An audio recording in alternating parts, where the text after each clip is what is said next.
Ça y est, ils nous ont annoncé la fin des cookies.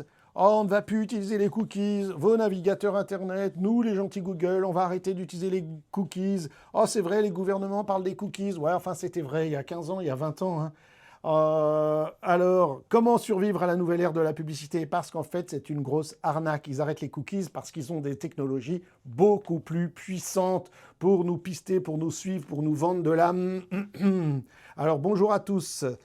Bienvenue dans Survie numérique, l'émission où l'on vous aide à échapper aux mouchards. On vous aide à échapper aux mouchards numériques, aux publicités intrusives et aux algorithmes qui vous connaissent mieux que votre mère. Alors, aujourd'hui, on parle d'un sujet qui fait vibrer les marketeurs et les défenseurs de la vie privée et les journalistes. La fin des cookies. Vous avez bien entendu, oui, on a tous entendu parler de ces petits fichiers qui traînent sur votre navigateur depuis 20 ans, qui vous suivent partout, qui savent que vous avez cherché chaussures de running le mardi et pizza le vendredi. Oh, les cookies sont en train de disparaître, c'est merveilleux. Ouais, vous réjouissez pas trop vite. C'est comme si on vous disait, on arrête de vous suivre avec des caméras dans la rue, sauf qu'en réalité, ils remplacent les caméras par des drones, et les drones, c'est encore plus discret, mais encore plus précis et encore plus effrayant. Alors accrochez-vous, on va découvrir ce qui remplace les cookies, pourquoi le remplaçant est pire, et comment vous protéger dans cette nouvelle ère de la publicité invasive. C'est parti! Présentation du podcast. La liberté, le respect de la vie privée et le fait d'être en sécurité constituent les bases de nos démocraties. Aujourd'hui, ces valeurs sont remises en question par les soi-disant acteurs du numérique et nos gouvernements. Cette balado-diffusion vous aide à protéger votre vie privée, à sécuriser vos données et à reprendre le contrôle sur le numérique. Notre objectif, plus de liberté et de minimalisme. Je parle vite là, ça bafouille. Plus de liberté et de minimalisme. Le tout avec un minimum de jargon technique, mais un maximum de bonne humeur. Le principe, vous l'entendez, hein, un podcast brut de décoffrage, sans montage, sans musique, mais sans compromis, et qui va vous enseigner tout ce qu'on aurait dû apprendre concernant le numérique. Vous pouvez m'appeler Survivant Numérique, j'ai un script à la main. Et oui, j'ai travaillé dur pour faire ces scripts. Parfois je le lis, parfois je m'en éloigne, ça dépend de l'inspiration. Alors bienvenue dans Survie numérique, bienvenue dans la résistance face aux GAFAM et aux capitalistes de surveillance. Et donc aujourd'hui, le mythe, et oui, le mythe de la fin des cookies et comment vous a vendu du rêve avec la complicité des journalistes qui, décidément, bref.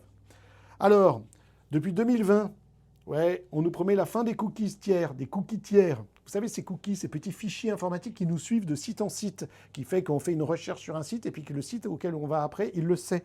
Alors, ils nous disent tous, Google, Mozilla, Apple, on va arrêter le tracking.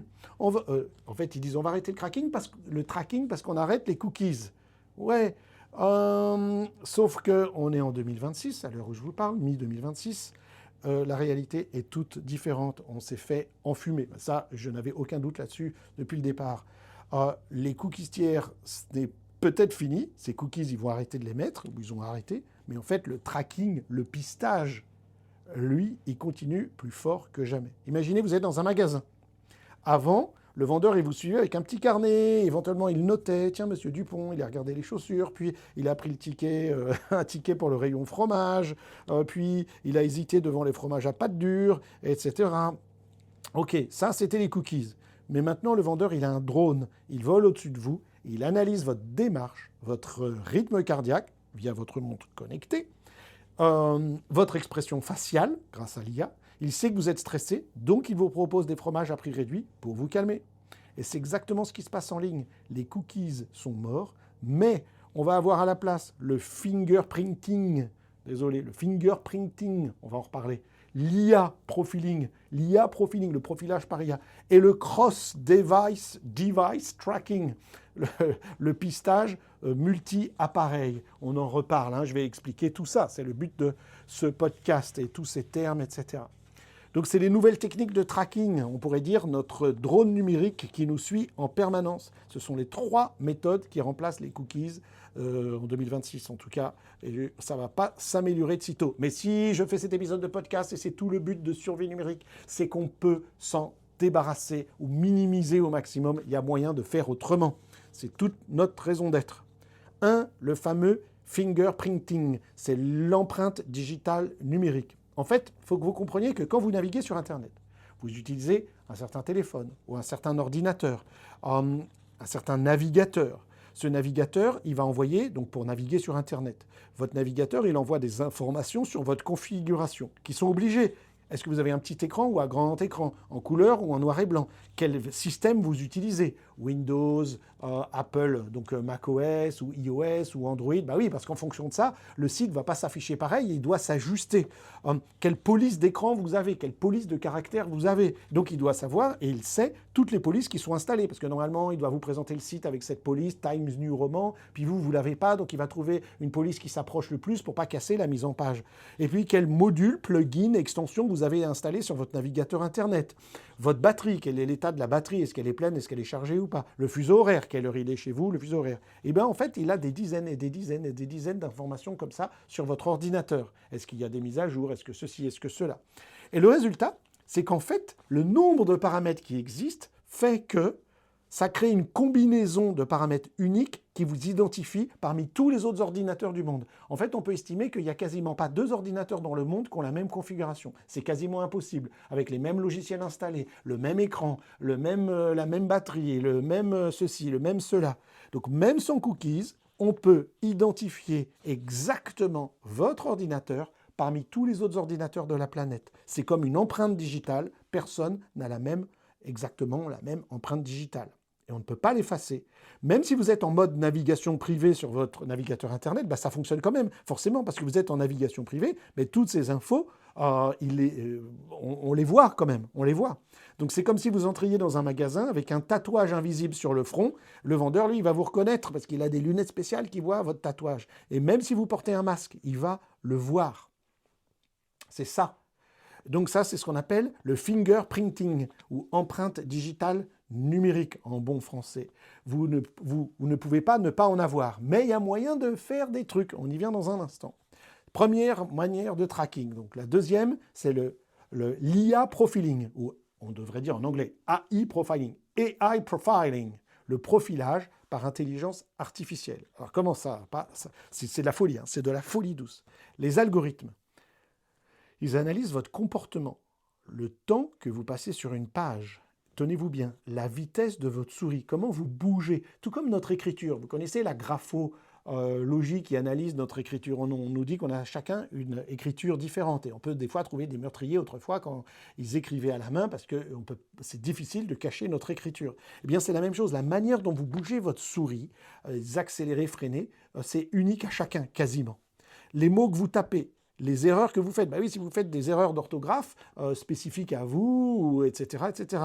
Le ton que vous employez. Enfin, il y a tout un tas de paramètres que les algorithmes peuvent analyser au niveau de votre comportement. Et il va construire, en plus de ça, un profil psychologique. Je vous ai dit, analyse de l'écriture pour voir à qui appartient cette écriture, mais vous connaissez qu'il existe des méthodes plus ou moins scientifiquement valides de savoir ce que cette écriture dit de votre caractère. Bon, c'est très controversé, j'ai des doutes là-dessus. Mais bref, mais en tout cas, il y a des IA aujourd'hui qui, basées sur la vitesse de votre souris, le temps que vous passez sur une page, etc., va construire, et oui, c'est vrai, un profil psychologique. Et en déduire, il est impulsif, il est prudent, il est anxieux, il est optimiste. C'est terrible, c'est très grave, car vous ne savez pas que vous êtes profilé et vous ne pouvez pas contester le profil. Et s'il estime que vous êtes impulsif ou que vous êtes ceci ou cela, à tort ou à raison, il va vous étiqueter comme ça et vous faire agir, ou en tout cas vous proposer des contenus spécifiques, vous vendre des trucs, vouloir vous vendre des trucs spécifiques, vous montrer des choses spécifiques sur les réseaux sociaux, etc. C'est comme si un détective, il vous observait depuis votre fenêtre, sans que vous le sachiez, et qu'il écrive un rapport sur votre personnalité et qu'il va diffuser. Ça, c'était le profilage par intelligence artificielle. Ça fait froid dans le dos. On a largement dépassé 1984, le monde orwellien de 1984. Le 3, c'est le cross-device tracking, c'est-à-dire le suivi multi-appareil. Oui, parce que vous avez votre téléphone, vous avez votre tablette, vous avez votre ordinateur, vous avez votre monde connecté, mais tous ils sont liés. Il sait que ça vous appartient et que vous êtes le propriétaire de ça. Et peut-être sur ces différents appareils, vous utilisez le même compte Google, par exemple. Donc il sait que c'est à vous tout ça. Bref. Résultat, si vous recherchez vacances sur votre téléphone, vous aurez des pubs pour les voyages sur votre ordinateur. Bah oui, c'est ça le résultat. Il sait que c'est vous. Donc il vous suit à la trace. Vous pouvez changer d'appareil. Il sait que c'est toujours vous et continuer à vous pister, à apprendre des choses sur vous et à continuer à vous cibler, quel que soit l'appareil sur lequel vous êtes. Donc même si vous pourriez... Le problème, c'est que même si vous supprimez vos données sur un appareil, elles sont recréées sur les autres. Donc c'est comme si vous aviez 5 miroirs qui se reflètent les uns les autres. Vous ne pouvez pas échapper à votre reflet. Donc voilà les 3 trucs 2026, les nouvelles technologies qui font froid dans le dos. On a dépassé 1984 depuis longtemps. En tout cas, les États totalitaires futurs, ils ont tous les outils qu'il faut. Les solutions, comment survivre à cette nouvelle ère, à ce nouveau 1984. Alors voici 4 stratégies concrètes. Alors, 4 stratégies concrètes valables au jour où je vous parle. On est en mai 2026. J'ose espérer que ce sera encore valable pendant plusieurs mois ou plusieurs années. Mais ça, je ne peux pas le savoir, parce que ça avance beaucoup. Donc, premier truc, pour le fingerprinting, voici la solution qui marche bien. Vous utilisez... Il y a 3 navigateurs Internet que vous allez pouvoir utiliser qui évitent ça. Firefox, mais à condition d'utiliser Firefox, génial navigateur Internet, ma grande recommandation, avec uBlock Origin. J'en parle dans presque tous les podcasts. J'ai même fait, je crois que c'est le 2e ou 3e épisode de ce podcast, le 3e, sur uBlock Origin. Donc vous mettez Firefox, vous installez uBlock Origin, parfait, il a une fonction anti-fingerprinting qui fonctionne relativement bien. En fait, il va modifier votre empreinte digitale pour la rendre moins unique. C'est ça le truc. Vous avez 2 autres possibilités. Vous avez Brave, le navigateur Internet Brave. Il inclut déjà l'équivalent du bloc Origin en son sein. Et puis sinon, vous pouvez utiliser le navigateur Tor, T-O-R. C'est un peu plus spécial, c'est un peu plus particulier. Mais ceux qui savent de quoi je parle savent. Voilà, Tor Browser, Brave, ou Firefox avec uBlock Origin. Ça va modifier, comme je viens de le dire, votre empreinte digitale et la rendre moins unique. Alors, l'inconvénient, parfois, certains sites sur lesquels vous allez ne peuvent pas fonctionner correctement, des trucs pas bien s'afficher, etc. Donc vous avez l'occasion, pour un site spécifique, si vous lui faites confiance ou quoi, de désactiver très facilement uBlock Origin. Sincèrement, ça m'arrive jamais.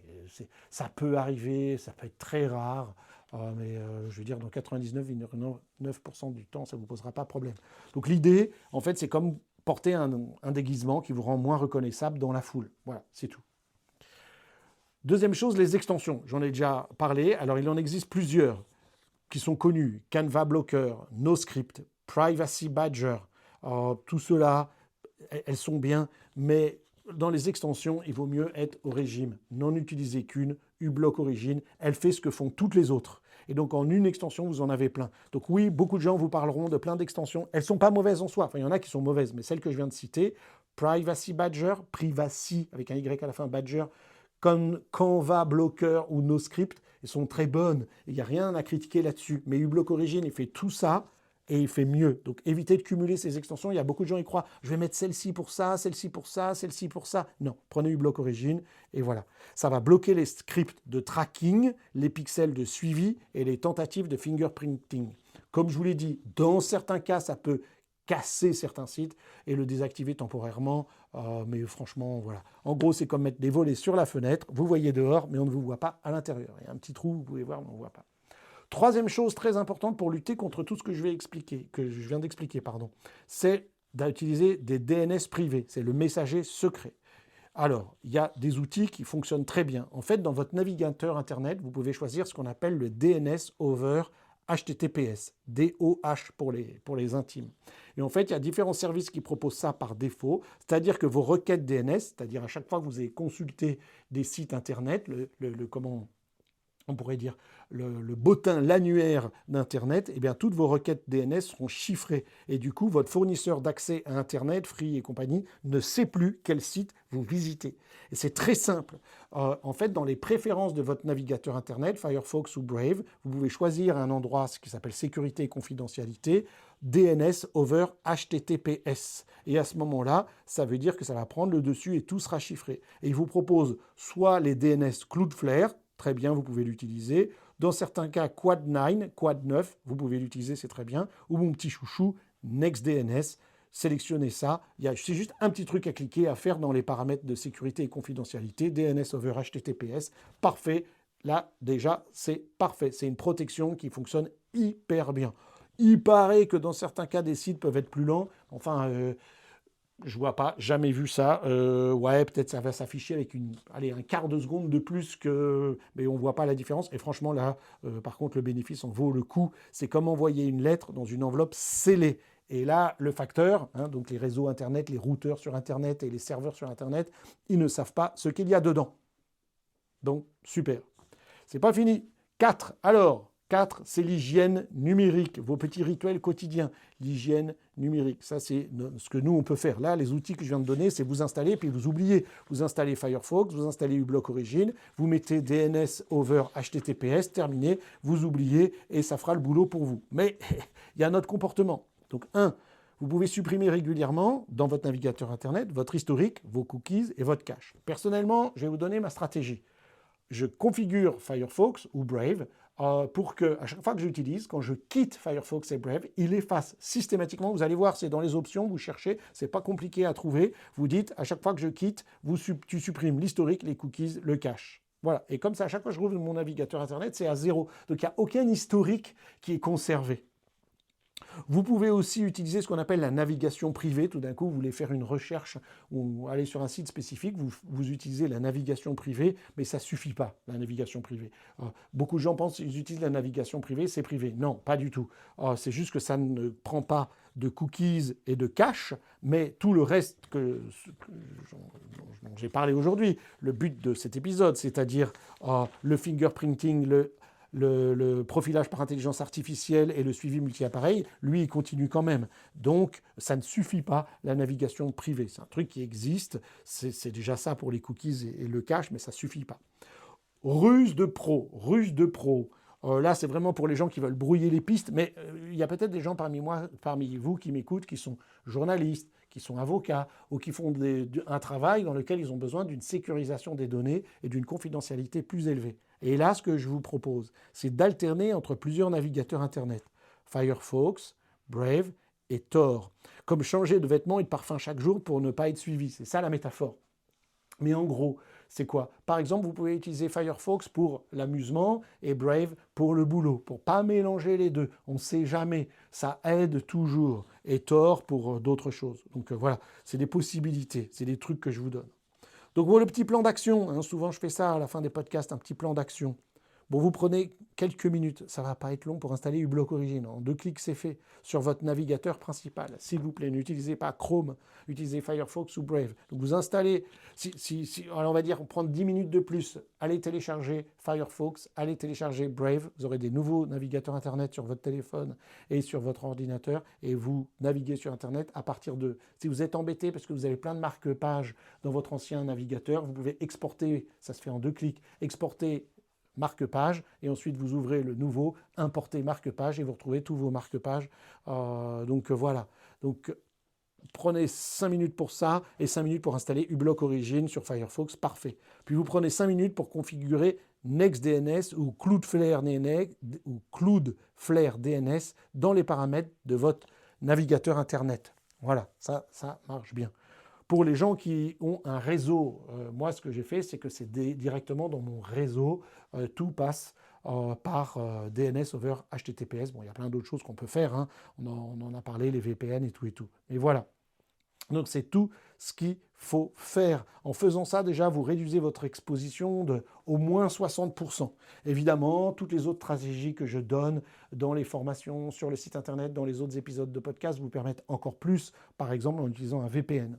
Donc voilà, contrairement à ce que nous a fait dire la fin, enfin ce que les journalistes veulent nous faire croire et d'autres gens, la fin des cookies, ce n'est pas la fin de la surveillance. C'est juste une évolution dans leurs pratiques agressives, antidémocratiques. Les techniques deviennent plus sophistiquées, plus discrètes et bien plus efficaces. Mais vous aussi, vous pouvez évoluer. En 2026, grâce, j'ai envie de dire, à survienumérique.com, vous avez les outils pour vous protéger. Vous avez le choix. Continuer à être traqué ou reprendre le contrôle de votre vie numérique. Chaque fois que vous installez un bloqueur, chaque fois que vous changez de DNS, chaque fois que vous nettoyez votre navigateur, vous gagnez une bataille contre la surveillance. Alors, merci d'avoir écouté cet épisode de Survie numérique. Si ce contenu vous a plu, laissez un avis sur votre plateforme d'écoute, partagez cet épisode à des amis qui continuent à naviguer imprudemment sur Internet et à être traqués et poursuivis et qui pensent que c'est fini, il n'y a plus de cookies, donc je suis tranquille. Inscrivez-vous à notre infolettre que vous trouvez en page d'accueil. Il y a tout mon algorithme, anti-algorithme qui est expliqué. Et si vous prenez les choses au sérieux, rejoignez notre formation en 10 modules d'1h30 pour maîtriser votre vie numérique. Il y a plein de missions à accomplir pour devenir un pro d'Internet et du numérique, etc. Donc la prochaine fois, on parlera d'un autre sujet crucial pour votre sécurité. D'ici là, ne laissez pas votre vie privée être négociée par des algorithmes. Soyez conscients, soyez vigilants, soyez proactifs. Et rappelez-vous, prémonitus, prémunitus, prévenu et prémuni. Un humain averti en vaut deux.